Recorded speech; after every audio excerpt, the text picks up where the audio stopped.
নমস্কার সকলকে। আজ আমি বানিয়ে দেখাবো এই সুন্দর প্লেট। মাটি দিয়ে তৈরি করেছি এই সুন্দর প্লেটটি।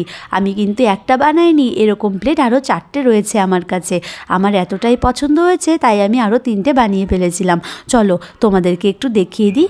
এই দেখো, আমি নিয়ে নিয়েছি এক টুকরো মাটি আর একটি টিফিন বাটি। তোমরা চাইলে যেমন বাটির শেপ দিতে চাইবে তেমনই নিতে পারো। তারপর নিয়ে নিয়েছি একটি সুতির কাপড়, তার উপর মাটিটাকে চেপে চেপে বসিয়ে দিয়েছি যাতে বাটির শেপ চলে আসে। দেখো, বসিয়ে দেওয়া হয়ে গেলে চাকুর সাহায্যে আমি চারপাশে চেঁচে সুন্দর করে শেপ দিয়ে নিয়েছি, একদম যাতে বাটির শেপটি চলে আসে। তারপর কাপড় ধরে হালকা হাতে টান দিলেই উঠে চলে আসবে। এই দেখো, এমনভাবে। এই দেখো, প্লেটটা কিন্তু আলাদা হয়ে গেছে বাটির থেকে।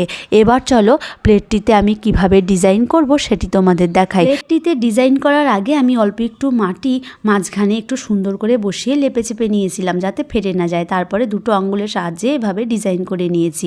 এবার ডিজাইন করা হয়ে গেলে এরকম একটি প্লাস্টিকের ডিজাইনার স্টিক নিয়ে নিয়েছি। ওই স্টিকটা দেখো সুন্দর ডিজাইন রয়েছে। তারপর অল্প একটু মাটি নিয়ে বসিয়ে সুন্দর করে ফুলের পাপড়ির শেপ তৈরি করে নিয়েছি। এরকম অনেকগুলো তৈরি করে নিয়েছি চারপাশে বসাবো বলে। 4টি কোণে আমি কিন্তু 3টে করে বসিয়ে দিয়েছি। এই দেখো, এরকমভাবে।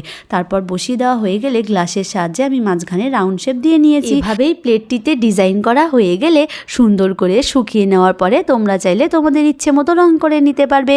এর পরবর্তী ভিডিওতে আমি দেখাবো কাপ তৈরি করেই। দেখো এই কাপটি। যাই হোক, সকলে ভালো থেকো, সুস্থ থেকো, আর একটি সাবস্ক্রাইব করে যেতে ভুলো না। টাটা।